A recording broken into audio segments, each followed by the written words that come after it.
You pay for blazing fast internet, right? 500 megabits a gig. But why does it still feel that you are stuck on a dial-up? What if I told you you are probably not getting what you pay for? And it's not always your fault.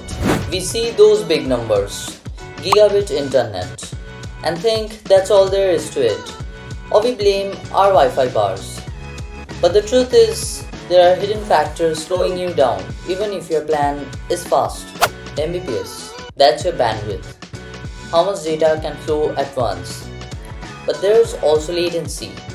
How fast your computer talks with the internet. High bandwidth with high latency is like a 10-lane highway with 5 km/h speed limit. Wi-Fi is convenient, but it's not magic. Walls, floors, even your neighbor's Wi-Fi can interfere. Plus, an old dusty router shoved in a cupboard. That's a Wi-Fi graveyard. Sometimes your internet service provider can slow you down during peak hours, especially on shared networks, or the entire internet gets congested. An old router can't handle modern speeds.